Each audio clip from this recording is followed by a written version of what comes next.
بسم اللہ الرحمن الرحیم رب اغفر وارحم وانت خیر الراحمین۔ سامعین کرام، میں ہوں سپلی اور آپ میرا یوٹیوب، فیس بک اور انسٹاگرام دیکھ رہے ہو۔ سامعین کرام، جیسا جیسا وقت گزرتا جا رہا ہے اسی طرح ملک کی سیاست یکسر تبدیل ہو رہی ہے۔ جس کا پلہ باری تھا وہ ہلکا ہوتا جا رہا ہے، اور جو ہلکا تھا وہ باری ہوتا جا رہا ہے۔ جو حق پہ تھے وہ سرخرو ہو رہے، اور جو باطنوں کے ساتھ اور باطن کی باتوں میں تھے وہ دن بدن ذلیل اور خوار ہوتا جا رہے۔ اب ان سب خبروں کے پہلے آپ لوگ کے ساتھ خلاصہ رکھوں گا، اور اس کے بعد پھر ذرائع کے مطابق اس پہ بات کریں گے۔ لیکن مین خلاصے پہ جانے سے پہلے سب پاکستانیوں سے مدبانہ گزارش ہے کہ جن بھائیوں نے ابھی تک چینل کو سبسکرائب نہیں کیا وہ چینل کو سبسکرائب کرے، ویڈیو کو لائک کرے اور شیئر کرے، اور اگر دل کرے تو ان باکس میں آ کر اپنے کمنٹس سے بھی ہمیں، اپنے اظہار سے بھی ہمیں نوازے۔ سامعین کرام، اڈیالہ جیل میں خان سے ملاقات۔ آج پہلی ملاقات کس کی ہوئی؟ جبکہ دوسری طرف امریکہ سے عرب تک شریفوں زرداریوں کی دوڑیں لگ گئی ہے۔ یہ کیا ماجرا ہے؟ شہزادہ سلیمان شہباز ملاقات کی اندر کی خبر بھی سامنے آ گئی۔ تحریک انصاف ممبران اسمبلی کے فیملی کے ساتھ کھڑے ہونے کے لیے کھڑے ہو گئے، اور پھر بڑی پریس کانفرنس بھی کر دی۔ وکلاء الیکشن دھاندلی کا شور پہلی بار ISI پہ لگانے لگے، جبکہ وکلاء پلازوں پہ بھی دیکھ گئے، اور پاکستان برعکس ممالک شمولیت خطرے میں بھی پڑ گئی ہے۔ اختر مینگل صاحب نے، جو ان کے سینیٹروں نے 26ویں آئینی ترمیم میں ان کے سینیٹروں نے حکومت کو سپورٹ کیا تھا، حکومت کو ووٹ دی تھی، وہ اختر مینگل صاحب نے اپنے پارٹی سے نکال دی۔ اب باری ہے PTI کی۔ اب PTI بھی خان سے بات کی، خان نے اس پہ اپنا رائے بھی دی، اور خان نے یہاں تک کہا کہ ان لوگوں نے PTI کے ساتھ غداری نہیں کی، بلکہ یہ پاکستان کے ساتھ غداری کی۔ اب اس میں سے 11 بندے، اس میں 4 کو شوکاز نوٹس جاری کی گئی ہے، اور ان کو اس شوکاز نوٹس میں یہ تنبیہ دی گئی ہے کہ آپ لوگ پیش رفت کریں، آگے آ جائے، تاکہ آپ لوگ کے خلاف لیگل کارروائی کی جائے۔ جبکہ پنجاب کی پولیس صحافیوں پہ ٹوٹ پڑے، لیکن ہر طرف پراسرار خاموشی ہے۔ سب سے پہلے بات کر لیتے خان کی۔ خان کا آج اڈیالہ جیل میں ملاقات میں جب ان سے پوچھا گیا، اور اس نے سوال کیا کہ 11 جو لوٹے جو PTI کے قانون اور منشور کے خلاف ورزی کی ہے، تو خان نے اس پہ بڑا کمنٹس دیا کہ یہ ان لوگوں نے PTI کے ساتھ غداری نہیں کی، یہ پاکستان کے ساتھ غداری کی۔ جبکہ نواز شریف صاحب پہ خان صاحب نے لب کشائی کی کہ نواز شریف صاحب سال میں 12 دفعہ لندن جاتے اور یہاں پروجیکٹ کے لیے آ جاتے، اور جب ان کا مرال اور مراد پوری نہیں ہوتی تو پھر اس دہلیز کو ٹوکر مار کر پھر واپس چلے جاتے۔ اب وہ لندن پلین میں رجیم چینج کی طرح اب امریکہ میں جو بائیڈن کی حکومت کے ساتھ ان بن کر رہے، کوئی رسم و رواج بنا رہے، تاکہ ان کو خوف ہے کہ ٹرمپ کی حکومت کس طریقے سے نہ آئے۔ جبکہ ٹرمپ اور خان کا مماثلت کیا ہے؟ خان بھی روایتی سیاست کے خلاف تو ٹرمپ بھی خلاف، خان کے اوپر بھی قاتلانہ حملہ تو ٹرمپ کے اوپر بھی قاتلانہ حملہ۔ خان بھی اپنے منشور اور اپنے سوچ اور اپنے عقیدے پہ ڈٹ کر کھڑا ہونے والا انسان ہے، تو سیم اسی پوزیشن میں ٹرمپ بھی ہے۔ اب خان کی 8 فروری الیکشن میں دھاندلی کر کے پام 47 والے لے کے، اور وہاں بھی اسٹیبلشمنٹ اور وہاں کے حکومت ادارے جو بائیڈن کی حکومت کو طول دینے کے لیے بارڈر سے لوگوں کو اندر لے کے آ رہے اور ٹرمپ کو کسی نہ کسی طریقے سے ہارنے کی اور یا ہروانے کی کوشش کی جا رہی ہے، جبکہ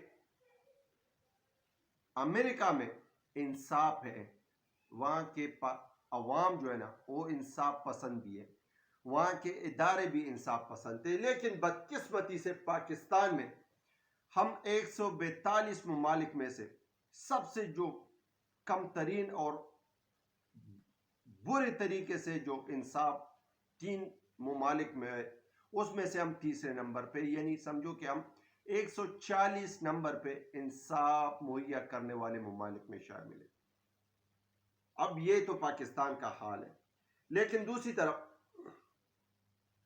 اگر امریکہ میں ٹرمپ آتے تو اس کا ڈائریکٹ حکومت پہ پریشر نہیں ہوگا، یا وہ حکومت کو ڈائریکٹ پریشرائز نہیں کرے گا، وہ جو ان کے پینل میں موجود ممالک ہوتے ہیں، جس طرح سعودیہ، جس طرح اور ممالک جن کے ساتھ ہماری تجارت ہے، جس طرح ہمارے تعلقات ہیں، انہی ممالکوں کے تھرو ہم پہ پریشر ڈالا جائے گا۔ اب اس لیے شہباز شریف صاحب تو سعودیہ پہنچا ہے، کیونکہ سب سے پہلے اگر کسی نے آواز اٹھانی ہے تو سعودیہ سے اٹھے گی۔ اب سعودیہ سے محمد بن سلمان کے ساتھ ملاقات میں ان کو اعتماد میں لیا جا رہا ہے، کیونکہ ان کو پتہ چلا کہ ان قریب اب ہم پہ دن بدن مزید پریشر بڑھتا جائے گا۔ جب کب بڑا بھائی وہ امریکہ پہنچ گیا اور جو بائیڈن کے کمیٹی کے ساتھ، جو بائیڈن کے پارلیمنٹیرین کے ساتھ، جو بائیڈن کے سسٹم کے ساتھ ملاقاتیں کر رہے ہیں، اور عمران خان صاحب اور پی ٹی آئی کے خلاف ایک لابنگ سٹارٹ کی ہوئی ہے، اور جو بائیڈن کی حکومت کو سپورٹ دینے کے لیے وہاں گیا ہے کہ کسی نہ کسی طریقے سے جو بائیڈن کی حکومت آ جائے، کملا ہیرس الیکشن میں جیت جائے اور ٹرمپ الیکشن میں ہار جائے۔ یہ ہمارے پاکستان کی روایتی سیاستدانوں کے لیے کارآمد بھی ہے اور ان کے حق میں بہتر بھی ہے، لیکن اب تو دیکھنا یہ کہ امریکہ کا عوام کیا فیصلہ کرتے ہیں، کیونکہ وہ تعلیم یافتہ ہے، ان کو جمہوریت کا پتہ بھی ہے، جمہوریت کے حق کا بھی پتہ ہے، اور ان کو یہ بھی پتہ ہے کہ کون امریکہ کے لیے بہتر ہے اور کون امریکہ کے لیے بہتر نہیں ہے۔ جبکہ دوسری طرف وکلاء الیکشن، اس میں بھی بہت بڑی دھاندلی کا انکشاف ہوا ہے، اور سب کا سب الزام ایک خفیہ ادارے پہ ڈالا جا رہا ہے، جبکہ وہاں کا عطا تارڑ صاحب نے تو ویسے پلاٹیں نہیں دیے، انہی پلاٹوں کی وجہ سے وکلاء ان پلاٹوں پہ بک گئے، اور جو پی ٹی آئی کے حمایت یافتہ وکلاء بار تھا، اس کے ووٹوں کے ساتھ بڑی ہیرا پھیری کی گئی ہے، اور بہت سے ووٹ ان کے یہاں وہاں اور پتہ نہیں کہاں کہاں غائب کی گئی ہے۔ تو اگر آپ نے داندلی سے الیکشن جیت کے فارم 47 سے حکومت بنائی تو کیا بنا؟ آپ نے وزیر اعلیٰ کا داندلی سے سیٹ لیا تو کیا بنا؟ آپ نے اس کے برخلاف اگر سینٹ میں بھی داندلی کی اور اپنا چیئرمین اور سینٹ چیئرمین اور آئینی ترمیم وغیرہ کرائی تو اس سے حکومت کو کیا پیدا پہنچا؟ تو اگر یہ وکلاء الیکشن بھی حکومت جیت جائے تو کیا اس سے کوئی فرق پڑے گا؟ لیکن بات یہاں نہیں رکتی، فرق اس چیز سے پڑے گا جب یہ پستاتیت، یہ ظلم، یہ زیادتی یہ رک جائے، کیونکہ صرف اور صرف سارے پارٹیاں، ساری قیادت، سارے لوگ ایک پارٹی کے پیچھے اور عمران خان صاحب کے پیچھے، کیونکہ عمران خان صاحب نے اپنی تکلیفوں کے بارے میں بھی آج بات کی کہ میری بیرک کی، میری سل کی بجلی کاٹی گئی ہے، مجھے ایکسرسائز کرنے نہیں دیتا، مجھے باہر آنے نہیں دیتا، میرے کانے ناکے سے میری دوائی پراپر طریقے سے نہیں دی جا رہی۔ یہ جتنا بھی ظلم یہ لوگ کرنا چاہتے کر لیں، لیکن اس کے بعد ہر اندھیری رات کے بعد صبح ہوتی ہے۔ عمران خان صاحب کہہ رہے کہ میں ٹوٹوں گا نہیں، میں جھکوں گا نہیں، اور میں اپنے سوچ سے 1 انچ بھی پیچھے ہٹنے کے لیے تیار نہیں ہوں۔ اس لیے سارے لوگ ان پہ تک گئے، کیونکہ ذرائع یہ بھی بتا رہے کہ 3 اکتوبر کو جو خان کے ساتھ پراسرار طریقے سے 3 بندوں نے ملاقات کی، اس کے بعد خان پہ ظلم زیادتی اور اس کے بعد خان پہ سختیاں بڑھ گئی تھی۔ اب وہ 3 بندے کون؟ وہ 3 بندے کیا چاہ رہے تھے؟ وہ خان سے کیا مطالبہ کر رہے تھے؟ کس بات پہ خان سے حمایت لے رہے تھے؟ جس پہ خان نے انکار کر دیا، اور اس کے بعد پھر اس کو ٹوٹنے کے لیے یہ راستہ اختیار کرنا پڑا۔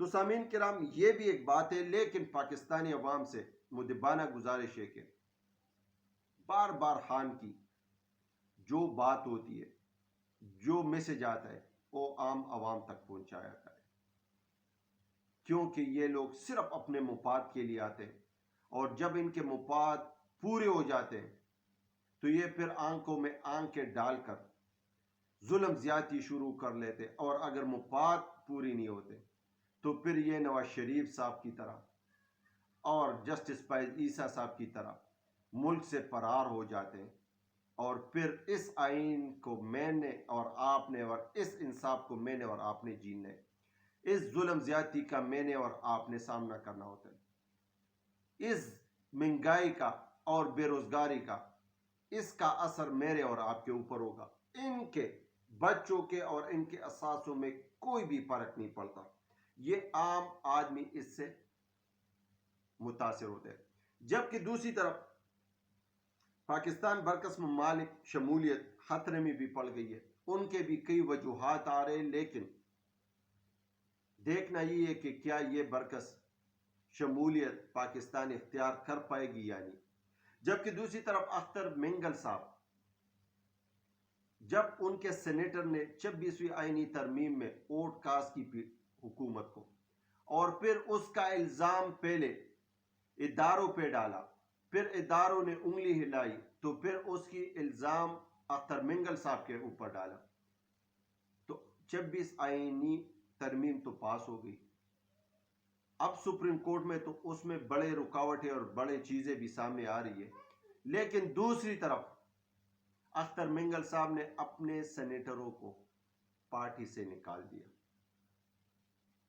اب باری ہے پی ٹی آئی کی، جو 11 سینیٹر لوٹے ہوئے، جو ضمیر ان لوگوں نے بھیجی، جو لوگوں کی ووٹ بھیجی، جو لوگوں کی حق بھیجی، اب ان کو کک آؤٹ کرنے کا ٹائم آ گیا ہے۔ اب دیکھنا یہ ہے کہ پی ٹی آئی یہ اقدام کب کریں گے اور یہ کس وقت ہوگا۔ جبکہ عمران خان صاحب کے پاس 4 سے 5 نام، اسد کیسر، محمد علی، بیرسٹر علی گوہر، عمر ایوب، عمیر نیازی، ان کے نام گئے ہوئے ہیں، اور اب دیکھنا یہ ہے کہ اس میں کون سا نام عمران خان صاحب فائنل کرتے اور پارلیمانی کمیٹی کے لیے پیش کرتے ہیں۔ جبکہ پنجاب میں پولیس نے صحافیوں پہ تشدد کی، لاٹھی چارج کی، ظلم زیادتی کی، لیکن ہر طرف خاموشی ہے۔ یقین مانے کہ یہ پنجاب پولیس ہے کہ کچے کا، ڈاکو کا کچھ نہیں بگاڑ سکے۔ یہ پنجاب پولیس ہے کہ دن دہاڑی ڈکیتی ہوتی ہے، اور پھر ان سے وہ جو مجرم ملزم ہوتا ہے ان کو نہیں پکڑوایا جاتا۔ یہی پنجاب پولیس ہے کہ اسٹریٹ کرائم اتنے بڑھ گئے ہیں، لیکن ان کو کنٹرول کرنے کے لیے ان کے پاس سکت نہیں ہے۔ لیکن یہ حاجی امتیاز کے گھر پہ جا کے پراسرار طریقے سے یہی پھر وہاں ان کے عورتوں پہ، بچوں پہ، بچیوں پہ تشدد کر لیتے ہیں، اور صرف ایک پوائنٹ پہ کہ اس بندے کو بلاؤ اور ان کو کہو کہ اس پارٹی سے علیحدگی اختیار کر لے اور اس پارٹی میں جا کے جوائن کر لے۔ لیکن اب یہ چیزیں کب تک چلے گی؟ جبکہ صحافیوں بھی تشدد، پاکستانی عوام خاموش تماشائی دیکھ رہے، لیکن شاید کسی مصلحتاً یا تو اپنے اداروں کو بدنام نہیں کرنا چاہتے، یا اپنے اداروں کی عزت کرنا چاہتے، یا ظالم کا ہاتھ پکڑنے کی سکت نہیں رکھتے، یا بزدل ہے۔ لیکن جو بھی ہے، ہر پاکستانی کا دل پاکستان کے لیے دھڑکتا ہے، ہر پاکستانی کا سوچ پاکستان کی بھلائی کے لیے۔ اب کوئی بھی 75 سال تاریخ میں اتنا ظلم، زیادتی اور تشدد نہیں ہوا جتنی یہ 2.5 سال میں ہوئے۔ کسی عورت کے ساتھ ایسی تذلیل نہیں کی گئی ہے جس طرح اس دور میں عورتوں کے ساتھ ہو رہی ہے۔ لیکن پھر بھی حکومت اور حکومت کے ترجمان، مظلوم اور اپوزیشن جس پہ ظلم ہو رہے ہیں، وہ ظالم بھی ہے، وہ کافر بھی ہے، وہ فتنہ پرور بھی ہے، وہ دہشت گرد بھی ہے، اور وہ بے مراد بھی ہے۔ لیکن سامعین، خواہ اپوزیشن ہو، خواہ حکومت ہو، خواہ ادارے ہو، خواہ اوورسیز ہو، لیکن جو پاکستان کے ساتھ تعلق رکھتا ہو، ہر پاکستان کے زبان پہ ایک ہی آواز ہونا چاہیے: پاکستان زندہ باد، پاکستان پائندہ باد۔